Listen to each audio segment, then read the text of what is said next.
Let's take out our Bibles and learn together. How important is what people think about you is to you? That is, there's many people that they worry, they lay awake at night wondering what others think of them.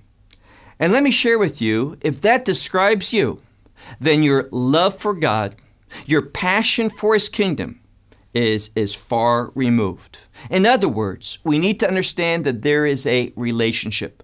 The more that I'm concerned about myself in this world, the less concerned, the less interested I am in the kingdom of God. Take out your Bible and look with me to the book of Mark and chapter 9. Last week, we concluded the 8th chapter, and in that last verse of chapter 8, there's a very, very strong statement. Messiah says, if you should be ashamed of Him in this adulterous and sinful generation, that He will be ashamed of you. And the key here is that phrase is in the passive. It means something brings it about. That is, you being ashamed of Messiah will cause Him to be ashamed of you. And here's the key.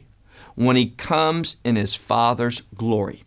In order to understand the passage of Scripture that we're going to be looking at today, it's very important that we understand that the framework to interpret it, the emphasis of this passage, is the glory of God. So let me ask you a question again. How important is the glory of God to you? If you say very important, then the outcome of that is this. How people think of you isn't going to be so critical to you whatsoever. You're going to be much more concerned with the reality that others don't judge you. Others' opinions of you don't matter. In the same way that Messiah taught, if they hated Him, they will hate you. But when we're passionate about the kingdom, when we're interested in the glory of God and being present in that glory of God, then we're going to look at this world very differently. Let's begin. Mark's Gospel, chapter 9 and verse 1. And He was speaking, "Truly I say to you that there are some of you here that are standing, which will not taste death until they should see the kingdom of God having come in power." Now, there's a couple important things about that verse. First of all, at the very end, when it speaks about the kingdom of God. And what did I say was the foundation for interpreting this passage properly? The glory of God. And we need to see that there's a relationship between the kingdom of God and the glory of God. And He says, in speaking about the coming of the kingdom, He says, having come. Now, that's kind of odd because it should be in the future. But He says there are some standing here today that will not taste death until they should see the kingdom of God having come in its glory. And that phrase, having come, in the Greek construct of that verb, it means something that has began, it is happening still, and it will continue to happen into the future. Now, why is that important? Because we need to understand the establishment of the kingdom of God is not something that happens once and for all. That is something that suddenly it takes place. But it is a process that has already began. It is continuing. It's happening here in the present, and it will continue until the full reality of the establishment of the kingdom. And here's the key that we need to see from that. We need, and we're able to see, that there's events taking place that are leading up to the full establishment. So we can see God's faithfulness in bringing about the kingdom even today. How is that? Well, let me give you an example from Jewish tradition. In Judaism, and there's strong biblical evidence for this as well. Judaism sees that the exodus from Egypt kind of parallels the establishment of the kingdom because it parallels the redemption. the bringing forth of the people out of bondage and into the promised land. Now, why is that important? Well, it tells us that the children of Israel, did they merit this? That is, were they living a righteous, a godly life in Egypt? Quite the contrary. Judaism teaches that Israel was full of impurities in Egypt, even though that they had not assimilated physically with the Egyptians, they had spiritually. They had engaged in idolatry, far removed from the plans and the purposes of God. In fact, the rabbis teach about a 49th level of impurity in speaking about the spiritual condition of Israel. So there were dark times. Likewise, when we look at the prophets and we look at what's said in the New Covenant, the New Testament concerning the last days, we know that it's going to be very, very dark. That the world's not going to become more righteous, but more corrupt. We know very clearly that in the New Testament, the worst time in the world is going to be at the end. Now that says something.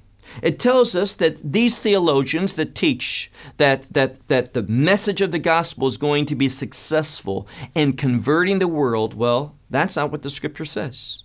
I mean, it's not as some teach that we're going to be successful and we're going to prepare this world and transform it. And then when everything's ready, we can kind of look up and tell Messiah, okay, all's ready, you come back now.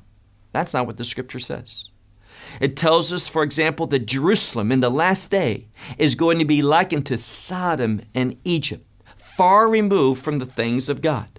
And we see today how this decline, both spiritually and morally, is taking hold of this world. So we see signs for the establishment, the moving forward towards the coming kingdom. But let's go back to verse 1. He says that there are some standing here that will not taste death until they see the coming of the kingdom in its what? Power.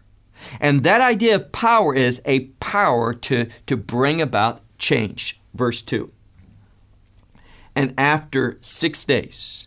Now, some people will want to look at this verse and say, well, we see a conflict in the Word of God. Because here in Mark's Gospel, it says, after 6 days.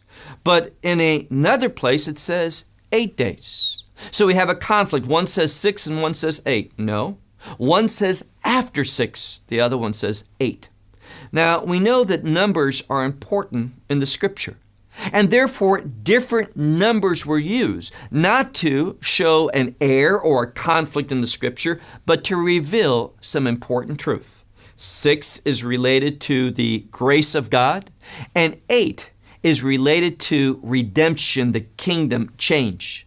So this kingdom, this redemption, this change will not come only by means of the grace of God. But there's no conflict. Because if I tell you on Sunday, the first day of the week, I can't pay you my debt to you until after 6 days. When's the 6th day? Friday. So if I pay you after Friday, that is maybe on the 8th day, the first day of the week, on Sunday, 1 week later, have I lied to you? If I said I cannot pay you until after Friday and I pay you the following Sunday, have I said an untruth? Absolutely not. And neither here is there any conflict. Look again at that verse 2. And after 6 days, Yeshua took Peter and Yaakov, that is Jacob and John, and he brought them up into a high mountain and by themselves alone. Now, it's redundant in English, but that's exactly how the biblical text states it, that they were by themselves and alone. And what happens? Well, the Greek word here is where we get the English word metamorphosis. It simply means change. That Messiah was changed, the text says, before them. Now, I realize that some Bibles say transfigured. That's fine. It means the same thing, that he was changed. How? Well, we'll press on. Look, if you would, to verse 3. We see that there was a change to his garments, and his garments became shiny and exceedingly white, And it uses a description which no longer upon the earth is able to make white like this. So it was unique. It's talking about not a physical change, that is. We're seeing a spiritual revelation. We're seeing something very important about Messiah. When he was transfigured, when he was changed here, and remember the context.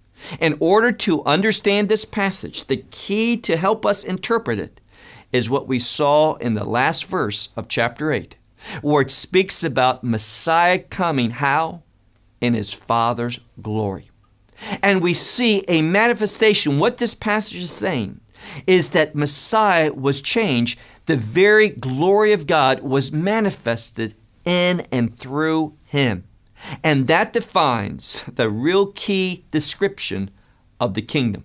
So when Messiah said to these disciples, there are some of you standing here today that will not taste death until you see the kingdom having come in its power, he was referring to his identity.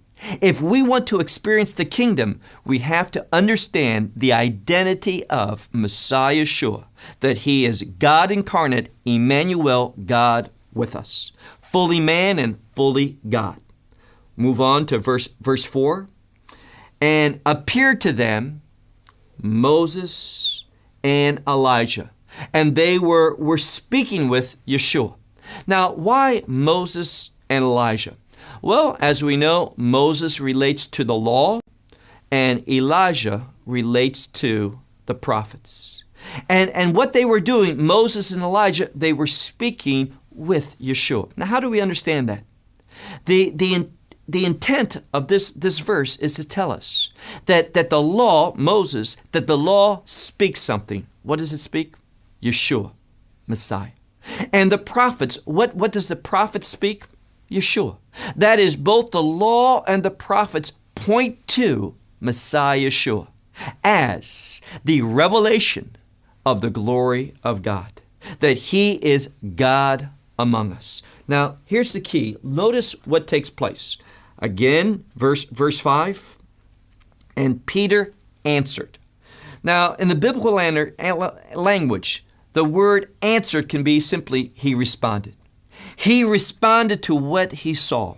Look again, verse 5. And Peter answered and says to Yeshua, Rabbi, is it good for us to be here?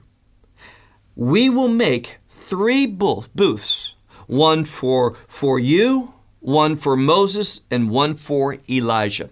Now, let me simply say, and we'll see this confirmed in the next verse, that what Peter said and what he wanted to do was far removed from the truth of what he was beholding. Because Peter says, wow, there's Moses, there's Elijah, and now there's Yeshua. And he wanted to make a booth similar to each of them for each of them. Meaning he didn't see the uniqueness of Yeshua. He saw Yeshua here on the same par as Elijah and Moses. That's not the case. Now, we have a confirmation of Peter's error because it says in verse 6, for he did not know what to answer. And pay attention to that word know. There's 2 Greek words for the word know. And one has to do with a knowledge, one has to do with an experience. And this has more to do with an experience. He did not understand this experience that he was having. And this word, the Greek word oida, is in a very unique form. It's in the pluperfect. Now, I wonder how many of you, when you were back in high school, that you came across that term pluperfect for English grammar. And what does it mean? Well, the Greek pluperfect has to do with expressing something, expressing remoteness, something far away. And it's used here, and it's infrequently used, by the way, in the Greek New Testament. But it's always used for something that is remote from the truth, remote from a proper understanding. Peter simply did not get it. And it says in verse 6, For he did not know what to answer, for they were, what? It says, they had become fear. Now, this word fear is not the proper response. Now, let me give you an example. If I said to you that there was a lion that got loose from the zoo and was in my neighborhood, the last thing that I would want to do is see that lion. Why? I'm scared of lions. I don't want to see it. But fear here, the proper understanding of fear, the fear of God, is not like being afraid of a wild beast, afraid for your life.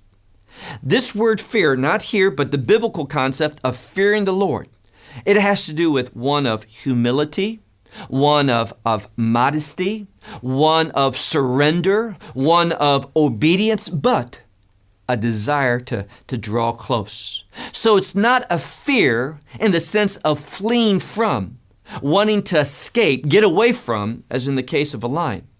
But it's a fear that brings about submissiveness, obedience, worship, respect, honor, but a desire to draw close. And that's the key. If we understand the glory of God, which is related to what here? The kingdom of God. We're going to want to obey it. We're going to want to submit to it. And we're going to want to draw near to the kingdom of God, to enter in. But Peter and the other disciples, here, John and Jacob, they simply did not get it.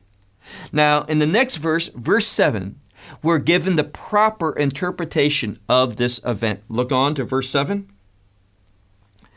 And a cloud came about that overshadowed them, and a voice happened, and I love that term, a voice happened out of this cloud. Now, what's important to understand, biblically speaking, and the way to understand the new covenant is to understand the old covenant, the Hebrew scriptures. And more often than not, when we see this term cloud, think back of what we were talking about, the Exodus from Egypt. The cloud is inherently related to the presence of God. When the cloud would appear and go, the children of Israel would travel. When the cloud would stop, they would stop. Why? Under the leadership of God's presence. So this cloud appeared, it overshadowed them, and it says, a voice out of the cloud speaking, saying, "This is the Son of mine, the beloved," meaning simply, my beloved Son. So what we see in this passage is not a presenting of Yeshua as equal to Moses and Elijah, but rather an elevation of Yeshua as the beloved Son of the most holy God. The Son of God, therefore divine. We have a good indication, and here's the key, the identity of Messiah, God with us. And notice what it says at the end. It says, hear him. Now, why is that important? Well, once again, this word hear, when a Jewish individual listens to this verse and hears that word, what will he think about? He'll think about one verse of Scripture from the book of Deuteronomy, chapter 6 and verse 4, where it says, "Hear, O Israel, the Lord our God, the Lord is one." This word hear. And it's a pledge of obedience. It is a confession, Deuteronomy 6:4. And what Messiah is being presented to them as God with them, to hear him, to unify in obedience to the purposes of this one Messiah, Yeshua. Verse 8. And suddenly these individuals, these three, and three probably because three has to do with confirmation or witness that this was a true historical event. And suddenly they looked up and nothing no longer was seen. Only Yeshua by himself with them, meaning Elijah and Moses were no more. And coming down from this mountain, Yeshua did something. He instructed them that nothing which they saw they should make known. When? Until the Son of Man from the dead should rise. Now, why is that there? Why is that verse appearing? that they could say nothing about this until what? Until the Son of Man has risen. Now, understand, what are we talking about? The glory of God. How should we understand the glory of God? The kingdom of God. In the kingdom of God, what is going to be present everywhere, forever? The glory of God. And whenever we talk about the resurrection, biblically speaking, whenever we come across a reference in the Scripture to the resurrection, what should come into our mind? The kingdom of God. Biblically speaking, in Judaism, it also relates this connection between the kingdom and the resurrection. So Messiah's identity is going to be confirmed. What they saw that day on that mountain is going to be confirmed to all by means of what? The resurrection. And notice what happens, verse 10. And the word basically took hold of them, and they began to do something. Now, I don't know how it's translated in your Bible, but not that they just began to discuss it or relate to this, but they began to investigate, research what? Well, notice what it says. They began to research what this means. What's that? That from the dead to rise. Now, why is that there? To tell us that in the same way that they didn't understand the resurrection, its significance. What does that mean? That they did not understand the kingdom. They were not connected to that kingdom. You see, when you do not understand the person, the work, the identity of Yeshua Menetzarat, Jesus of Nazareth, when you don't understand Him, you won't understand the truths of the kingdom. And anything connected to the kingdom will be foreign. It will not be understood by you, and you won't be moving towards it. Let's move on to the next verse. Look, if you would, to verse 11. Now, they kind of came to the conclusion from their next question that this has to do with the coming kingdom. I mean, that's what he said in the last verse of chapter 8. That's what he was alluding to earlier on in chapter 9. So this has to have something to do with the kingdom. But the disciples, they were making the same mistake that Judaism teaches today, and that is what? Well, you don't need to think really much about the kingdom. All you need to do is listen to man, godly leadership, no, human leadership, and wait. Wait, just continuing on following the teachings of man until Elijah comes. In Judaism, Elijah is key in restoring things. Now, partly that's true, but it does not mean that we shouldn't listen to the word of God and we shouldn't be thinking about the kingdom. Verse 11, and they asked him, saying, why then do the scribes say that Elijah, it's necessary for Elijah to come first? That's what they were hearing, and that's still today what people are being taught. Well, notice Messiah's response, verse 12. And he spoke to them, Elijah indeed comes first, and will restore all things. Also, how is written, that is, how it's also written concerning the Son of Man, that he must suffer much. Now, why did Messiah put these two things together? He's saying something. Why is it that you're so in tune with the coming of Elijah? That's said what? In the Scripture. The scribes mentioned that, and they were the experts in the Scripture. Why is it that you know this, but you don't understand how also the Scripture says that the Son of Man must suffer much?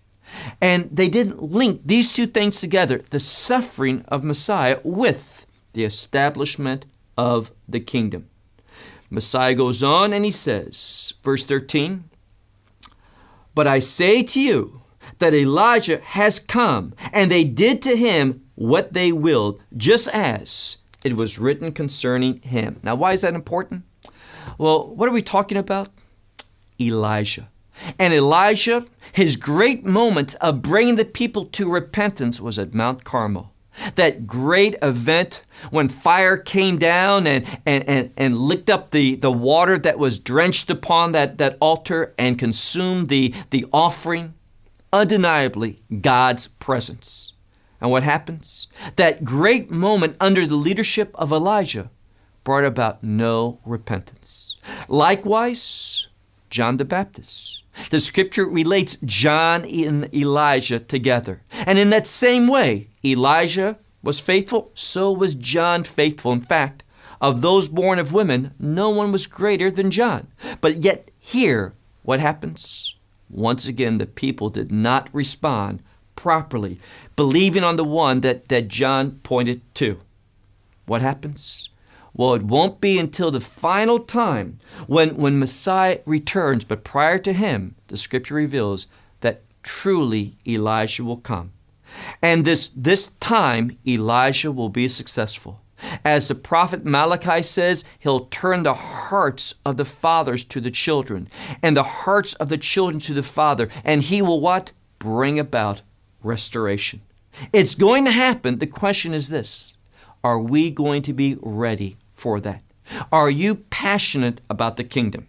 And if you're not, and you're not in the Word of God studying about the kingdom, you're going to be just like Israel in the days of Elijah. You're going to be like Israel in the time of John. You're going to be like the disciples in the presence of Messiah, standing before them. You simply aren't going to get it right, and you're not going to be part of the kingdom. It's only when we submit to the truth of Scripture, we apply them to our life and put them first above all things, then and only then are we going to be ready for the establishment of the kingdom. Let me close with this. How important are others' views of you are? If they're important, you won't be ready for the kingdom.